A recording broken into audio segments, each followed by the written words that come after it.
प्यारे बच्चों, आप सभी का हमारे चैनल पे बहुत बहुत स्वागत है। दोस्तों, आज के इस वीडियो के माध्यम से क्लास 10th के बच्चों के लिए हिंदी का एक इंपॉर्टेंट वीडियो लेकर आ चुका हूँ और ये वीडियो उन विद्यार्थियों के लिए खास होने वाली है जो कि अब की बार 2024 बोर्ड परीक्षा में या फ्यूचर बोर्ड एग्जाम में हिंदी का पेपर देने वाले हैं। दोस्तों, ये वीडियो देखने के बाद आप सभी का 70 में 70 पक्का हो जाएगा। बस इतना प्रश्न पढ़ लो, 95% पाने से कोई नहीं रोक सकता है, क्योंकि इस वीडियो के माध्यम से मैं जितना भी क्वेश्चन और जितना भी टॉपिक बताऊंगा सभी टॉपिक बोर्ड के पेपर में 100% पूछ जाते हैं और इसी में से आपके पेपर में क्वेश्चन आएंगे, इससे बाहर नहीं आएंगे। इसलिए आप सभी से हम्बल रिक्वेस्ट है, इस धमाकेदार वीडियो को शुरू से लेकर के अंत तक जरूर देख लो।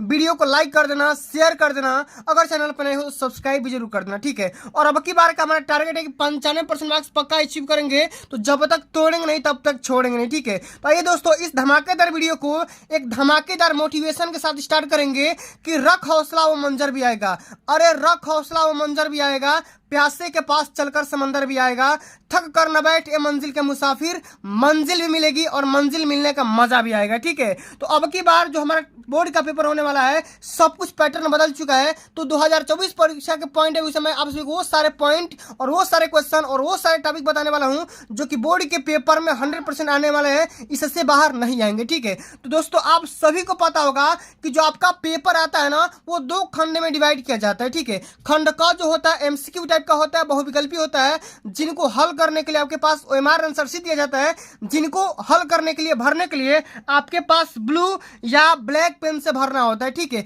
तो वही मैं आप सभी को नहीं बताऊंगा। और बोर्ड में अब की बार डिस्क्रिप्टिव आंसर को हल करने के लिए किस प्रकार आप अपने बोर्ड कॉपी में हल कर सकते हो, वही मैं डेमो कॉपी के माध्यम से लिख करके दिखाऊंगा। साथ में गद्यांश, पद्यांश, संस्कृत का अनुवाद, ठीक है, सब कुछ मैं इस वीडियो के माध्यम से बताने वाला हूं, कंप्लीट जानकारी दे दूंगा। ये एक महामैराथन वीडियो है, इसलिए आप लोग इस वीडियो को शुरू से लेकर के अंत तक जरूर देखना, वीडियो को स्किप और मिस मत करना, ठीक है।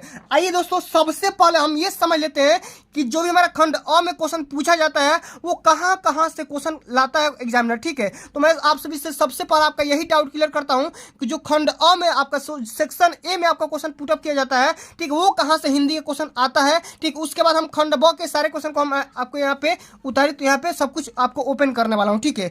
इसलिए वीडियो को स्किप मत करना और मिस मत कर देना, ठीक है। आइए सबसे पहले दोस्तों यहाँ पे समझ लीजिए कि जो सबसे पहला जो प्रश्न आता है हिंदी गद्य महत्वपूर्ण बहुविकल्पी प्रश्न का आता है, ठीक है। 5 नंबर का आपके गद्य से आता है क्वेश्चन, ठीक है। आपको ध्यान से समझना होगा कि जो 5 नंबर का क्वेश्चन आता है आपका हिंदी गद्य का क्वेश्चन आता है, ठीक है, 5 नंबर का, ठीक है, बहुविकल्पी आएगा, ठीक है। और जो आपका 5 नंबर का आएगा वो हिंदी पद से आएगा, ठीक है। तो 5 नंबर ये और 5 नंबर ये, कुल मिलाकर के हिंदी गद्य से और पद्य से कुल मिलाकर के आप सभी से 10 नंबर के बहुविकल्पी पूछे जाते हैं, जो कि बोर्ड के पेपर में हमेशा आते हैं, ठीक है। हमेशा कोई भी आप पेपर उठा करके देखोगे तो गद्य से भी आएगा और पद्य से भी आएगा, दोनों से मिलाकर के 10 नंबर के यहाँ से टोटल मिलाकर के 10 मार्क्स के कुल मिलाकर के क्वेश्चन पूछे जाते हैं, ठीक है। इतना डाउट क्लियर? मैं आप सबको बताऊंगा, दिखाऊंगा भी कि कौन कौन से क्वेश्चन आते हैं जो कि बोर्ड के पेपर में गद्य से और पद्य से भी पुटअप किए जाते हैं, ठीक है। आगे चलते हैं। जब गद्य और पद्य वाला सेक्शन खत्म हो जाता है तो आप सभी से यहाँ पे ग्रामर का कुछ क्वेश्चन पूछा जाता है, ठीक है, जो कि आपको यहाँ पे एमसीक्यू भी बेस होता है। सबसे पहले समझिएगा कि हिंदी व्याकरण के महत्वपूर्ण बहुविकल्पी प्रश्न पूछे जाएंगे और इसका देखो मैंने यहाँ पे बता दिया ना, गद्य से और पद्य से कुल मिलाकर के 10 नंबर का आता है। और मैंने आपसे शुरू से भी बताया था कि जब आपका खंड क होता है टोटल मिलाकर के 20 नंबर का क्वेश्चन पूछा जाता है, ठीक है। तो गद्य से और पद्य से 10 नंबर का पूछा जाएगा और बाकी बचा जो 10 नंबर का क्वेश्चन पूछा जाएगा वो पूछा जाएगा आपका व्याकरण से। तो बहुत सारे बच्चों का ये डाउट रहता है कि व्याकरण में कौन कौन से सेक्शन पढ़ना है, इसी बात को लेकर के बहुत सारे बच्चे परेशान रहते हैं। तो सबसे पहले दोस्तों यहाँ पे ये समझिएगा कि रस, छंद और अलंकार, पहले क्या होता था, इसका परिभाषा भी देना होता था, साथ में इसका एग्जाम्पल भी देना होता था, साथ में इसका स्पष्टीकरण भी करना होता था। लेकिन अब आपसे वो सब चीजें नहीं पूछा जा रहा है। आपसे ये पूछा जाएगा कि हास्य रस का स्थायी भाव क्या होगा, या हास्य रस का एग्जाम्पल कौन सा होगा, या करुण रस का स्थायी भाव क्या होगा, इसका एग्जाम्पल क्या होगा, या आपसे एक एग्जाम्पल दे देगा और बोलेगा इसमें से कौन सा रस का इस्तेमाल किया गया है, कौन सा छंद आया हुआ है और इसमें कौन सा अलंकार आया है, ठीक है। इस प्रकार के आपसे एमसीक्यू में क्वेश्चन पूछा जा रहा है। तो टोटल मिलाकर के रस से 1 नंबर का, ठीक है, छंद से 1 नंबर का और साथ में अलंकार से 1 नंबर का। तो टोटल दोस्तों मैं बात करूंगा तो रस छंद अलंकार से कुल मिलाकर के आप सभी से 3 नंबर के क्वेश्चन यहाँ से भी पूछे जाएंगे, ठीक है, 3 नंबर के, ठीक है, 3 मार्क्स के यहाँ से क्वेश्चन आप सभी से पूछे जाएंगे। तो 10 और 3 13 नंबर का यहाँ पे हो गया। चलिए आगे बात करेंगे और आगे इंपॉर्टेंट टॉपिक है जो कि आपको उपसर्ग होता है, समास होता है, तद्भव तत्सम होता है, ठीक है, पर्यायवाची होता है, साथ में विभक्ति और वचन होता है, ठीक है। तो हम ये समझ लेते हैं कि उपसर्ग से कितने नंबर का क्वेश्चन पूछा जाता है और वो कौन कौन सा उपसर्ग का जो पार्ट है जो कि उससे क्वेश्चन पुट अप किया जाता है, ठीक है। तो देखो यहाँ पे देखो, अ उपसर्ग वाला हो जाएगा, अन्न वाला हो जाएगा, अधि वाला हो जाएगा, अनु वाला हो जाएगा, अप वाला हो जाएगा और परि वाला हो जाएगा। इसी में से आप सभी से क्वेश्चन पुट अप किया जाता है और उपसर्ग से कुल मिलाकर के 1 नंबर फिक्स रहता है और 1 नंबर बोर्ड के पेपर में पक्का आता है, ठीक है। उपसर्ग से 1 ले लो, साथ में आपका प्रत्यय भी इसी में आता है, ठीक है। प्रत्यय को भी 1 यहाँ पे क्वेश्चन ले लो, 1 नंबर का यहाँ से ले लो, ठीक है, 1 नंबर का, ठीक है। तो उपसर्ग से 1 नंबर और प्रत्यय से 1 नंबर का आपका फिक्स रहता है। साथ में आगे हम समझते हैं समास से भी क्वेश्चन पुट अप किया जाता है, ठीक है। तो पहले आप सभी से डिस्क्रिप्टिव में पूछा जाता है कि समास, द्वंद्व समास क्या होता है, द्विगु समास क्या होता है, कर्मधारय समास क्या होता है या बहुब्रीहि समास क्या होता है। लेकिन आप सभी सब पूछा जा रहा है कि माता पिता में कौन सा समास होगा, ठीक है, या लंबोदर में कौन सा समास होगा। इस प्रकार के आप सभी समास से भी क्वेश्चन पुट अप किए जा रहे हैं, ठीक है। तो आपको समास में तैयार करना है द्वंद्व समास, द्विगु समास और साथ में कर्मधारय समास और साथ में आप सभी को बहुब्रीहि समास को भी तैयार करना है और इसी में से क्वेश्चन आएंगे, इससे बाहर नहीं आएंगे। जितना क्वेश्चन और जितना टॉपिक बता रहा हूं इसी में से आप सभी क्वेश्चन आएंगे। समझ लो कि ये एक वायरल वीडियो है, इसको ध्यान से देख के जाना और पेपर देने से पहले इसको जरूर देख करके जाना, क्योंकि यही सब सारे क्वेश्चन आपके सभी के बोर्ड के पेपर में आएंगे, ठीक है। तो उपसर्ग से 1 नंबर का हो गया और प्रत्यय से 1 नंबर का हो गया। साथ में समास से भी आप सभी के 1 नंबर या 2 नंबर के क्वेश्चन पुट अप किए जाते हैं, ठीक है। 1 नंबर आप यहाँ से रख लो, ठीक है। तत्सम और तद्भव से भी आप सभी के 1 नंबर क्वेश्चन पूछ जाएंगे, ठीक है। अब पूछ देगा, ठीक है, 1 नंबर के यहाँ से भी क्वेश्चन आएंगे और पूछ देगा, देखो यहाँ पूछ देगा कि आंसू है, ठीक है। आंसू जो शब्द है यह एक तद्भव है, ठीक है, तद्भव है। इसका शुद्ध रूप क्या होगा या तत्सम क्या होगा, तो क्या हो जाएगा, इसका अश्रु हो जाएगा, ठीक है। इसी प्रकार का क्वेश्चन हमेशा बोर्ड के पेपर में पुट अप किया जाता है, ठीक है। इसलिए आपको तद्भव और तत्सम दोनों टॉपिक को तैयार करके जाना है, ठीक है। और सबसे इंपॉर्टेंट चीज की हम बात करते हैं, पर्यायवाची बोर्ड के पेपर में सबसे ज्यादा आता है, ठीक है। यह भी फिक्स रहता है 1 नंबर का, तो पेपर में फिक्स रहता है 1 नंबर, तो हमेशा मान लो कि आएगा ही आएगा, ठीक है। इस वाले टॉपिक से भी 1 नंबर का क्वेश्चन पुट अप किया जाएगा, ठीक है। तो पर्यायवाची को भी ध्यान में रखना है। तत्सम और तद्भव भी बता दिया, समास भी बता दिया, उपसर्ग और प्रत्यय दोनों बता दिया। साथ में रस छंद अलंकार को नहीं भूलना है। मैंने बता दिया कि हास्य रस क्या होता है, कौरु रस को तैयार करना है, रोला को भी, सोरठा को भी। और देखो अलंकार में उपमा अलंकार, रूपक अलंकार और साथ में उत्प्रेक्षा अलंकार, तीनों अलंकार को तैयार करके जाना है, क्योंकि अलंकार से भी 1 नंबर का रहेगा, छंद से भी रहेगा, रोला या सोरठा में से किसी एक का दे देगा, साथ में करुण रस या हास्य रस का भी दे देगा या कभी कभी वीर रस भी दे देता है। तो तीनों को तैयार करके चले जाना है, ठीक है। इतना बात तो आपका हो गया क्या चीज, ग्रामर का, ठीक है। और हम अंत में आते हैं विभक्ति और वचन। विभक्ति और वचन से भी आप सभी का यहाँ पे 1 नंबर का क्वेश्चन फिक्स रहता है। कितना, 1 मार्क्स का यहाँ से भी क्वेश्चन आता ही आता है, गारंटी ले लो, ठीक है। 100% गारंटी बोल रहा हूँ, इसी में से क्वेश्चन आएंगे, इससे बाहर नहीं आने वाले हैं, ठीक है। तो अगर आप इतने सारे टॉपिक को तैयार करके जाते हो तो आप 20 में 20 फोड़ दोगे, ये मैं गारंटी दे करके बोल सकता हूँ। आप 20 में 20 तैयार करके चले जाओगे। मैंने पिछली बार पढ़ाया था तो बहुत सारे बच्चे तैयार करके गए थे, और हिंदी में, इंग्लिश में, सोशल साइंस में, साथ में साइंस में, ठीक है, और साथ में होम साइंस में भी बहुत अच्छा मार्क्स स्कोर भी किए थे। मैंने आप सभी को अपने चैनल पे रिव्यू भी दिया था बहुत सारे बच्चों का, ठीक है, मार्कशीट भी अपलोड किया हुआ था, ठीक है, उनका जो भी आपका उनका रोल नंबर होता है, ठीक है, सब कुछ मैंने बता रखा था, ठीक है, ओपनली तौर पे। तो चलिए दोस्तों, ये तो हो गया आपका सभी का खंड क से क्वेश्चन, जो कि एमसीक्यू आते हैं, बहुविकल्पी आते हैं। अब हम आगे बढ़ेंगे, जो कि आपका खंड ख होता है, जो कि सबसे ज्यादा बच्चे इसी में डाउट रहते हैं उनका कि सर हम गद्यांश कौन सा पढ़े, पद्यांश कौन सा पढ़े, ठीक है, किसकी जीवन परिचय हम याद करें, इन सभी चीजों में वो सब बहुत बड़ा कंफ्यूजन में रहते हैं, ठीक है। तो खंड ख आप सभी को पता होगा कि 50 नंबर का क्वेश्चन आता है, ठीक है, 50 नंबर का यहाँ से क्वेश्चन आता है, ठीक है। तो 50 नंबर यहाँ से भी क्लियर हो जाएगा, परेशान नहीं होना है आप लोग, बस खाली वीडियो को एंड तक देखते रहो, ठीक है, और एंजॉय करते रहो, ठीक है। तो सबसे पहला चीज जो खंड ख में पूछा जाता है, सबसे पहला प्रश्न पूछा जाता है महत्वपूर्ण गद्यांश, ठीक है। और आप सभी के बोर्ड के पेपर में 2 गद्यांश देगा, कितना, 2 गद्यांश देगा बोर्ड के पेपर में, ठीक है। और दोनों गद्यांश देखिए दोस्तों, आप सभी के 6-6 नंबर के रहते हैं, ठीक है। कितना नंबर का, 6 मार्क्स का रहता है, जो कि क्या करना होता है, देखो इसी प्रकार का गद्यांश दिया रहेगा, ठीक है। ध्यान से समझिएगा, देखो यहाँ पे ये जो गद्यांश मैं लिख करके लाया हूँ, हम लोग ऐसे समाज में, ठीक है, ऐसे समय में समाज में प्रवेश करके अपना कार्य आरंभ करते हैं जबकि हमारा उचित या चित कोमल और हर तरह का संस्कार ग्रहण करने का योग्य रहता है। ठीक है, तो इसमें क्या करना होता है, इसका संदर्भ ज्ञात करना होता है, रेखांकन उसका व्याख्या करना होता है, और साथ में लेखक अनुसार व्यक्तियों को इसी से रिलेटेड एक क्वेश्चन भी रहता है, इसको हल करना होता है। ठीक है, कैसे करना, संदर्भ प्रसंग व्याख्या वो मैं अंत में बताऊंगा, और साथ में रेखांकन उसका व्याख्या करोगे वही मैं एंड में बता दूंगा। ठीक है, इसके लिए परेशान मत होना। ठीक है, बस खाली पहले आप ये जान लो कि आपको कौन कौन सा टॉपिक पढ़ना है। ठीक है, सबसे पहले आप ये जान लो। ठीक है, तो आप सभी से बोर्ड के पेपर में 2 गद्यांश देगा और 2 पद्यांश देगा। ठीक है, तो 2 गद्यांश में से दोनों में से किसी एक को हल करना है, दोनों को नहीं हल करना है। ठीक है, अब आइए समझ लेते हैं कि कौन कौन सा टॉपिक है, कौन सा चैप्टर है, किसके द्वारा लिखा गया है, जो कि वही आपको तैयार करके जाना है, वही आता है बोर्ड के पेपर में, फालतू का तैयार नहीं करना है। ठीक है, क्योंकि आपके पास भी टाइम नहीं है। ठीक है, तो देखो महत्वपूर्ण गद्यांश की बात करेंगे। ठीक है, जो कि 2024 बोर्ड परीक्षा के लिए इंपॉर्टेंट होने वाले हैं। तो सबसे पहला, ठीक है, आप इंपॉर्टेंट यहाँ पे लिख लो। ठीक है, मित्रता वाला चैप्टर इंपॉर्टेंट है, हमेशा पूछा जाता है। मित्रता वाले चैप्टर से आचार्य रामचंद्र शुक्ल के द्वारा ये पाठ लिखा गया है। ठीक है, तो इस वाले पैसेज को तैयार करके जाना है, बोर्ड के पेपर में हमेशा पूछा जाता है। ठीक है, इससे फिक्स ले लोगे, 6 नंबर क्वेश्चन यहाँ से हमेशा पूछे जाते हैं, तो 6 नंबर यहाँ से पक्का कर लो। ठीक है, तो मित्रता वाला हो गया। ठीक है, और साथ में आपको ममता वाला भी चैप्टर तैयार करना है, ये भी 6 नंबर का आता है। ठीक है, तो दोनों में से किसी एक को तैयार कर लोगे तो दोनों में से फंस जाएगा, इसी में से ही आएगा, इससे बाहर नहीं आने वाला है। ठीक है, क्लियर, समझ में आ गया।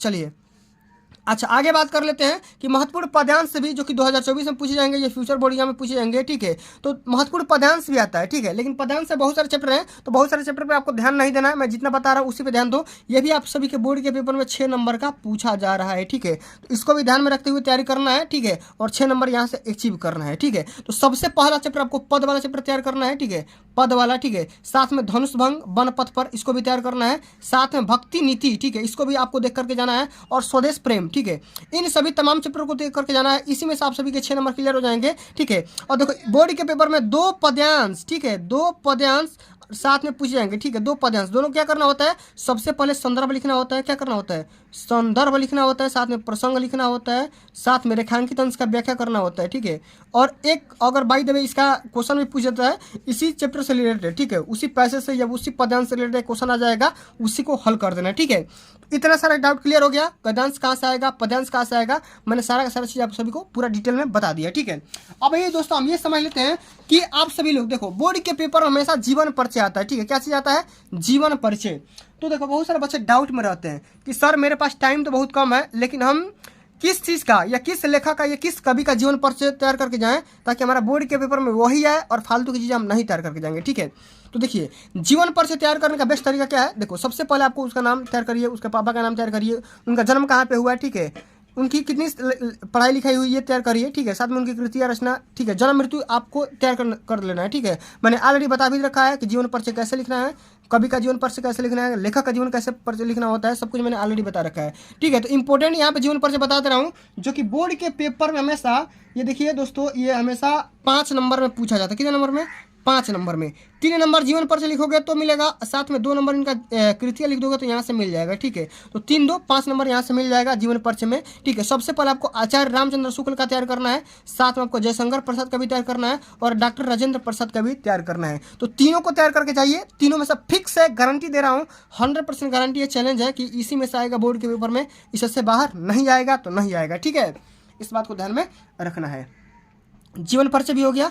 अब आइए दोस्तों हम ये समझ लेते हैं कि आपको कवि का जीवन परिचय कहाँ से आएगा। ठीक है, तो कवि का भी जीवन परिचय सेम इसी रूल पर आधारित होता है। ठीक है, ये भी 3 नंबर का जीवन परिचय लिखोगे तो मिलेगा, साथ में 2 नंबर इसका रचना का नाम लिखो तो मिल जाएगा, कुल मिलाकर के 5 नंबर यहाँ से आप सभी का डाउट क्लियर हो जाएगा। ठीक है, तो आप सभी को तुलसीदास का तैयार करना है। ठीक है, तुलसीदास का जन्म कहाँ पे हुआ, मृत्यु कहाँ पे हुआ, इनकी रचना का नाम क्या है। ठीक है, इंपॉर्टेंट बातें इनकी लिख देना है। ठीक है, साथ में सूरदास का भी तैयार करना है, और महादेवी वर्मा का हर साल पेपर में आता है, महादेवी वर्मा का जीवन परिचय। तो तीनों चीज़ इंपॉर्टेंट है। ठीक है, तीनों कवि का, तीनों लेखक का, तीनों चीज़ इंपॉर्टेंट है, इन सभी चीज़ों को तैयार करके जाना ही जाना है। ठीक है, वरना बाद में बड़ी गलती कर जाओगे, पछताने लगोगे, फिर कोई फायदा मिलेगा नहीं। ठीक है, चलिए अब सबसे ज़्यादा इंपॉर्टेंट चीज़ बोर्ड के पेपर में जो आपका 8वां नंबर प्रश्न आता है, संस्कृत गद्यांश का संदर्भ से हिंदी में अनुवाद करना होता है। ठीक है, एक छोटा सा पैसेज दिया रहेगा। ठीक है, देखिए यहाँ पे छोटा सा एक पैसेज दिया रहेगा। ठीक है, बोलेगा कि ऐसा नगरी वाला मैंने बनारसी वाला चैप्टर से है। ठीक है, दत्तानी वाला है, इसको क्या करना है, संकेतांक के तौर पे यहाँ पे लिख देना है। ठीक है, संदर्भ प्रसंग इसकी व्याख्या कर देना है आराम से, तो इसी को आपको हल करना है। ठीक है, एक गद्यांश भी देगा, एक पद्यांश भी देगा। ठीक है, संस्कृत गद्यांश भी देगा, साथ में संस्कृत पद्यांश भी देगा, तो दोनों को हल करना होता है। और दोस्तों ये बोर्ड के पेपर में ये भी 5 नंबर का पूछा जाता है। कितने नंबर का, 5 नंबर का। 2 नंबर तो आप सभी का संदर्भ लिखोगे तो मिलेगा, और 3 नंबर आप सभी लोग इसका अनुवाद करोगे तब मिल जाएगा, यानी टोटल मिलाकर के 5 नंबर यहाँ से क्लियर हो जाएगा। ठीक है, तो आपको कौन कौन सा चैप्टर तैयार करना है? सबसे पहले वाराणसी वाला तैयार करना है, बिरह बिरड़ पूजते वाला तैयार करना है, और भारतीय संस्कृति वाला भी तैयार करके जाना है, क्योंकि इसी में से अधिकांशतः क्वेश्चन पुट अप किए जाते हैं। ठीक है, इतना बात समझ में आ गया। चलिए अब आगे बढ़ जाते हैं। अगला जो कि आपको सभी को संस्कृत का ही, पद्यांश का ही हिंदी में अर्थ लिखना होता है, अनुवाद करना होता है, साथ में संदर्भ प्रसंग भी लिखना होता है, इसको भी तैयार करके जाना है। तो वाराणसी वाला चैप्टर तैयार करके जाना, जीवन सूत्राणी वाला भी तैयार करके जाना, और साथ में भारतीय संस्कृति वाला भी तैयार करके जाना। ये भी 2+3 यानी कि कुल मिलाकर के 5 नंबर यहाँ से भी क्वेश्चन मिलने वाले हैं आप सभी के पेपर में। ठीक है, तो इसको भूलना नहीं है, जितना बता रहा हूँ सभी को तैयार करके जाना है, इसी में से आएगा, इससे बाहर नहीं आएगा। और बोर्ड के पेपर में हमेशा श्लोक लेखन हमेशा आता है। ठीक है, एक पोएम राइटिंग करने के लिए हमेशा आता है। ठीक है, हमेशा आएगा। ठीक है, 2 नंबर की आता है। ठीक है, ज़्यादा नंबर का तो नहीं आता है, लेकिन 2 नंबर का हमेशा आता है। ठीक है, तो आपको एक मैंने जो भी आपके पेपर में जिक्र नहीं किया गया है उसी के बारे में लिख देना है। आप आमतौर पर यह भी लिख सकते हो कि बंधनम मरणम वापि जयो वापि पराजय भयत्र समो वीर वीर भावो ही वीरता। ठीक है, तो आप ये भी लिख सकते हो, कोई दिक्कत की बात नहीं है। या आप 2-3 कविता याद करके चले जाओ, उसी में से कोई एक लिख देना, छाप देना। ठीक है, कोई दिक्कत की बात नहीं होगी। ठीक है, आइए सबसे इंपॉर्टेंट चीज जो कि बच्चे बहुत ज़्यादा कंफ्यूज रहते हैं, परेशान रहते हैं। ठीक है, और सबसे ज़्यादा नंबर का जो हमारा क्वेश्चन पूछा जाता है, ठीक है, सबसे ज़्यादा बोर्ड में, ठीक है, हिंदी में जो क्वेश्चन आता है वो 9 नंबर का पूछा जाता है। कितने नंबर का? 9 नंबर का क्वेश्चन पुट अप किया जाता है, और उस विषय का नाम है निबंध लेखन। किसका नाम है? उस विषय का नाम है निबंध लेखन। बोर्ड के पेपर में हमेशा इस टॉपिक से क्वेश्चन आता है। ठीक है, तो आपको मैं वो सभी इंपॉर्टेंट निबंध बता दे रहा हूँ जिन्हें अगर आप तैयार कर लेते हो तो बोर्ड के पेपर में आपका गारंटी दे रहा हूँ ये नंबर मिल जाएगा। ठीक है, इसके लिए परेशान नहीं होना है। तो सबसे पहला चीज़ जो कि आपको तैयार करके जाना है, पर्यावरण प्रदूषण। ठीक है, बोर्ड में हमेशा आता है, गारंटी दे सकता हूँ। ठीक है, पर्यावरण प्रदूषण पर निबंध लिखना होता है, साथ में इसके कारण बताओ कि क्यों भाई पॉल्यूशन फैल रहा है। ठीक है, इसका हम निवारण कैसे कर सकते हैं ये भी आपको तैयार करके जाना है। ठीक है, तो सबसे पहले आप सभी को आइडिया आना चाहिए कि भाई निबंध कैसे लिखते हैं। ठीक है, रूपरेखा तैयार करो, प्रस्तावना लिखो, साथ में इसका मेन टॉपिक लिखो, और अंत में उपसंहार लिखना मत भूलना है। ठीक है, तो इस सब इसकी मेन टॉपिक होती है, तो यही सब आपको तैयार करके जाना है। पर्यावरण प्रदूषण पर तैयार करके जाना है, साथ में जनसंख्या वृद्धि पर भी तैयार करके जाना है, ये भी कई बार आ चुका है और ट्रेंडिंग में चल रहा है, बेटी बचाओ बेटी पढ़ाओ। ठीक है, तो इसको भी तैयार करके जाना है। ठीक है, तो जितना बता रहा हूँ इन सभी को तैयार कर लो, क्योंकि यही सब छपेंगे। ठीक है, और विज्ञान वरदान है या अभिशाप। ठीक है, बहुत सारे मतलब ऐसे लोग होते हैं समाज में ना कि टेक्नोलॉजी का गलत भी इस्तेमाल करते हैं और उसका सही तरीके से भी इस्तेमाल करते हैं। ठीक है, तो इसी पे आपको तैयार करना होता है। भाई ये वरदान है कि ये अभिशाप है। ठीक है, श्राप है। बताओ, विज्ञान जो हमारी टेक्नोलॉजी का इस्तेमाल किया जा रहा है, ठीक है, आतंकवाद जो हमारा फैल रहा है विज्ञान की वजह से ही फैल रहा है, तो ये वरदान है कि अभिशाप है, इस पर भी आपको तैयार करना है। ये भी आप सभी का बोर्ड के पेपर में 9 नंबर में कई बार पूछा जा चुका है। ठीक है, तो इन सभी तमाम विषयों पर आपको निबंध लेखन तैयार करके जाना है, यही आएंगे, इससे बाहर नहीं आने वाले हैं। ठीक है, और अंत में जो दोस्तों आपका पूछा जाता है वो पूछा जाता है स्वपठित खंड काव्य के आधार पर क्वेश्चन आता है। इसे देखो, पहला जो आपका आता है मैं आप सभी को बता भी दे रहा हूँ। ठीक है, ये हर जिले का अलग अलग होता है। ठीक है, सबसे पहला आता है जय सुभाष। ठीक है, जय सुभाष। ठीक है, जय सुभाष वाला भी आता है, साथ में तुमुल खंड काव्य के आधार पर भी आता है। ठीक है, तुमुल वाला भी आता है। ठीक है, उसके बाद आता है कर्मवीर वाला आता है। ठीक है, कर्मवीर भरत वाला आता है। ठीक है, ठीक है, उसके बाद आप सभी का आता है मुक्तिदूत वाला। ठीक है, मुक्तिदूत वाला, ये अलग अलग जिले का अलग अलग होता है। ठीक है, इसके बाद आता है मेवाड़ मुकुट। ठीक है, मेवाड़ मुकुट। ठीक है, अंत में यहाँ पे देख सकते हैं ज्योति जवाहर वाला भी आता है, इसको भी तैयार करके जाना है जो लोग उस जिले से बिलोंग करते होंगे। ठीक है, आप लोग यहाँ पे देख लेना। ठीक है, उसके बाद मातृभूमि वाला आता है। ठीक है, मातृभूमि वाला भी आता है। ठीक है, उसके बाद आता है कर्ण खंड काव्य वाला, कर्ण वाला आता है, ये बलिया वालों के लिए होता है। ठीक है, उसके बाद अंत में आता है अग्र पूजा। ठीक है, तो इतना सारा टॉपिक होता है जो कि स्वपठित खंड काव्य के आधार पर इसका आंसर देना होता है। तो आप डिस्ट्रिक्ट का नाम एक बार देख लेना। ठीक है, कोई भी आप मैंने सीरीज में देख लेना, उसके हिसाब से आप इसको तैयार करके चले जाना। ये आपका बोर्ड के पेपर में 3 नंबर का आता है। ठीक है, एक करना होता है, 3 नंबर का आता है, 2 क्वेश्चन आता है। ठीक है, दोनों में से किसी को हल करना होता है, ये 3 नंबर में हमेशा पूछा जाता है। ठीक है, तो दोस्तों आज के लिए बस इतना ही। अगर ये वीडियो आप सभी को अच्छी लगी होगी, हेल्पफुल लगी होगी, तो वीडियो को एक प्यारा सा लाइक पहुंचा देना। ठीक है, मैं आप सभी को इतना मेहनत कर रहा हूँ तो आपका भी एक दायित्व बनता है, इस वीडियो को सबसे ज़्यादा लाइक कर दो। ठीक है, ज़्यादा से ज़्यादा शेयर कर दो, और आप अभी तक मेरे चैनल पर नए हो तो सब्सक्राइब भी कर दो। एक बात इंपॉर्टेंट चीज़ और आप सभी को बताना है दोस्तों कि अगर आप मेरे व्हाट्सअप चैनल से नहीं जुड़ पाए हैं तो मेरे व्हाट्सअप चैनल का जो लिंक है, ठीक है, इसी वीडियो के डिस्क्रिप्शन बॉक्स में दिया गया। ठीक है, डिस्क्रिप्शन बॉक्स में दिया गया है, आप वहीं से विजिट कर लेना। ठीक है, वहाँ पे व्हाट्सअप करके यहाँ पे लिंक दिया गया है, ठीक है, उस व्हाट्सअप से जुड़ जाना। अच्छा, उस व्हाट्सअप से क्या फ़ायदा होगा आपको, मैं यहाँ पे देखो फ्री में जो भी आपका नोट्स प्रोवाइड करता हूँ, ठीक है, नोट्स प्रोवाइड करता हूँ वहीं से मिलेगा, ठीक है। पीडीएफ जो भी देता हूँ आप सभी का वहीं से देता हूँ। मॉडल पेपर जो भी देता हूँ मैं वहीं पे देता हूँ, ठीक है। या प्री बोर्ड पेपर देता हूँ वहीं पे देता हूँ। अनसॉल्व्ड पेपर देता हूँ वहीं पे देता हूँ, ठीक है। तो सब चीज़ का सलूशन आपको एक ही जगह मिलेगा, कहाँ पे, तो व्हाट्सअप वाला चैनल लिंक पे, ठीक है। तो आप वहीं पे जाओ और मेरे चैनल लिंक को फॉलो कर लो और सब्सक्राइब कर लो, साथ में उसका भी नोटिफिकेशन ऑन कर लेना, ताकि मैं जैसे ही अपलोड करूँगा आपको मैसेज तुरंत चला जाएगा, ठीक है। तो इतना सारा चीज़ आपको डिटेल में फॉलो करना है, ठीक है। तो दोस्तों आज के लिए बस इतना ही, मिलते हैं अगली वीडियो में, तब तक के लिए जय हिंद, जय भारत, वंदे मातरम।